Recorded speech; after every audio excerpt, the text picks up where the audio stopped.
Hello friends, so today we are going to cover the first year physiology prof questions. So we are starting with the general physiology today.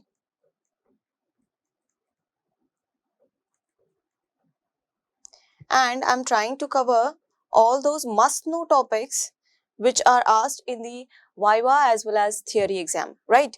And that too in the very short period of time, right? So we are trying to cover the must know areas. So I'm covering most of the questions that are 90% question. There are 10% of the questions in some universities which will not be covering in that short amount of time, but yes, we are going to I'm trying to cover all the must know areas so that it will help you in your first year profs also and as well as the PG entrance also, right? So starting off with the general physiology. Now, we are learning about the physiology. What is the basic principle of the physiology? It is nothing but the homeostasis. It is nothing but the homeostasis. Now, what do you mean by homeo? Homeo means equilibrium. Homeo means equilibrium.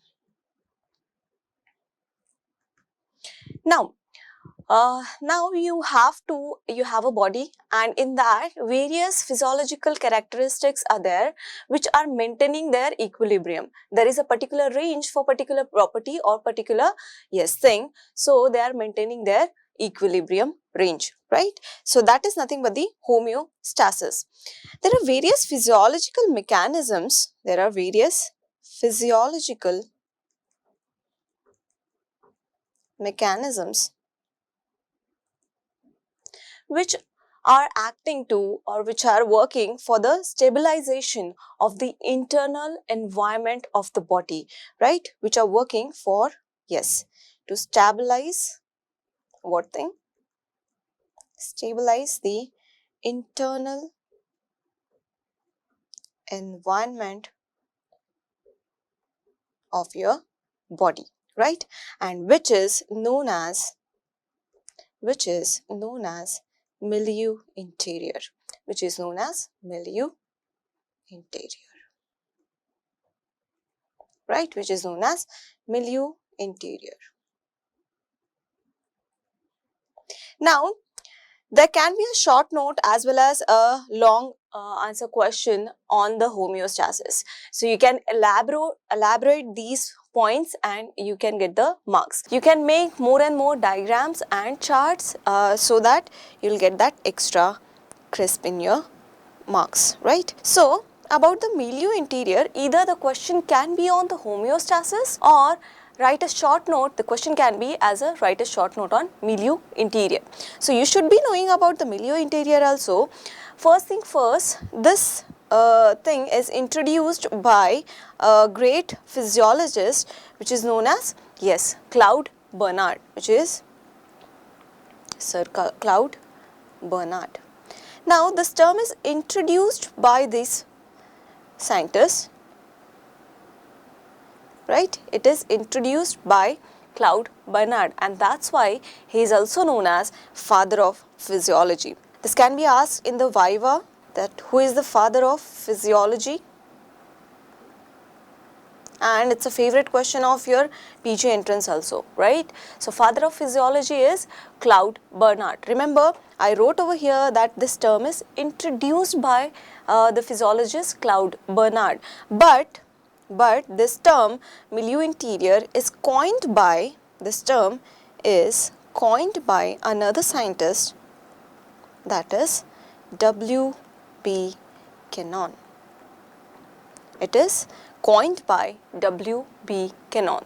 So you must be very aware that what examiner wants to listen, right? Either he is asking you who is introduced the term, then the answer will be Claude Bernard, and the term is coined by W.B. Cannon, right? So as we already discussed, there are various parameters in the physiology, right? As you already know that there is BP, pH, temperature, right, and all those things. So those BP, pH, temperature, various ion concentration like sodium, your water volume, right? So on and so forth. So if I have to discuss in the short that what is physiology, that if BP, pH and all these things are in the normal range, there is a physiological range for each and everything in your body, right? So they are in the normal, you can say physiological range, right? Range. What if this range get deranged? If it get deranged, what will happen? That becomes a pathology. That becomes a pathology. And this pathology, as a doctor, we give a drugs or medication, whatever is needed, right? So we give the drugs or a treatment, any kind of treatment. It can be a lifestyle modification also, and that is your pharmacology, right? And why we give these drugs and treatment? To get back those deranged state in the normal physiological level, back to physiological range, right? So that is nothing but your homeostatic state, right? So this is about the homeostasis. So if there is a homeostasis, there must be, homeostasis is maintaining everything in your body, but there must be some kind of regulation for homeostasis also. So let's discuss about the homeostatic regulation. This can be short note, or if the long note as the homeostasis is asked, you can write these topics also. Homeostatic regulation. Now, how the homeostatic regulation occur?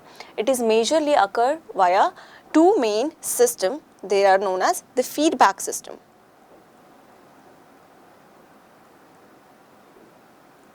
Feedback system, right? So there are two types of feedback system.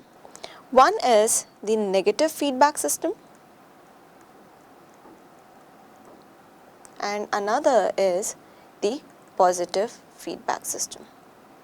One is the negative feedback and one is the positive feedback. Usually we write the positive first, but over here I am writing the negative first because there must be some reason, right? Because everything except five feedback system, all other feedback system are working, yes, via the negative feedback mechanism. So this is the most common feedback mechanism, which is the negative feedback mechanism, and that's why we are writing in the, yes, we are giving it a preference. And only the 5 feedback mechanisms, which are the exceptions in the body, which are occurring physiologically. Remember, if positive feedback mechanism is occurring pathologically, that becomes a vicious cycle which can lead to patients' morbidity and mortality. But there are some exceptions which occurring in the which are going in the positive feedback systems, but they are physiological. So let's discuss. In short, if I have to tell you that what is negative feedback system is, if there is any stimulus is given to the body, what the response will be?